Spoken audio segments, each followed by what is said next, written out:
Title of this episode is U.S. uses terror in France to push the war in Syria and the Middle East.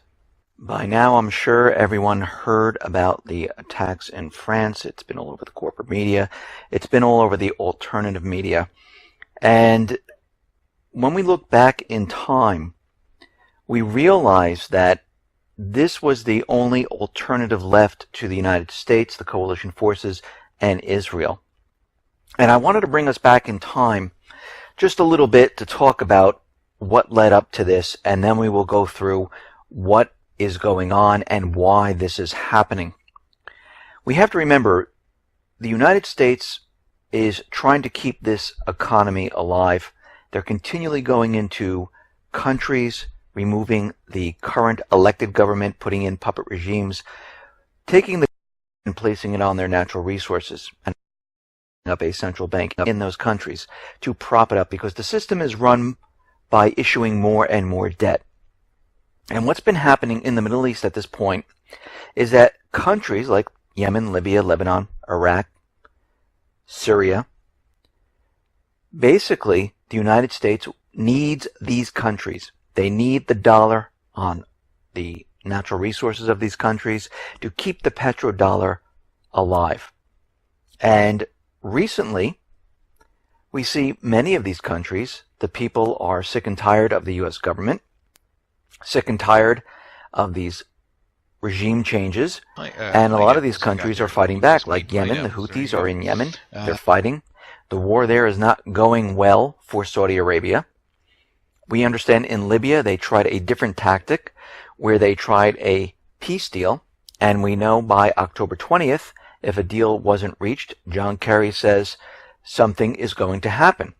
And I did a report back on November 3rd saying the countdown begins to the attack in Libya. And during this time,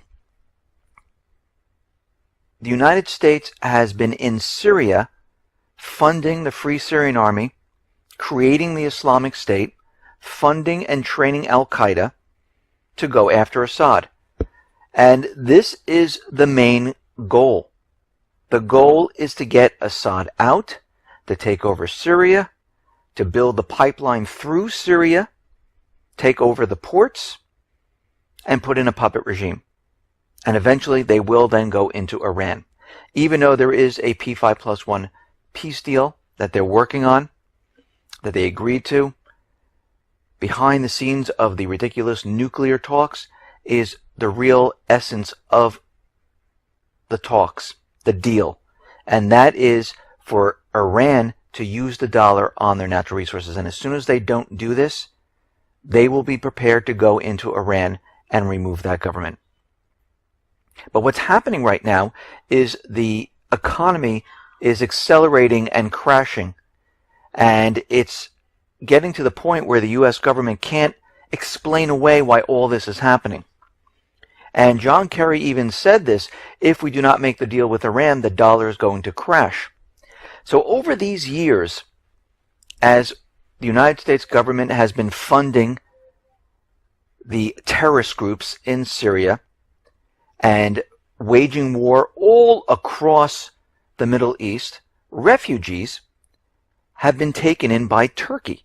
And as Turkey continually built up its refugee population, it was going to be used later on, which we saw Turkey then release all the refugees throughout Europe, because the United States government wanted Europe to come in to the fight against Assad and to create chaos among the European nations.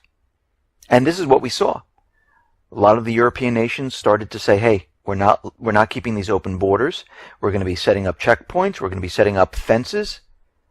We're not allowing a lot of these refugees in. France, on the other hand, they continue to let refugees into the country.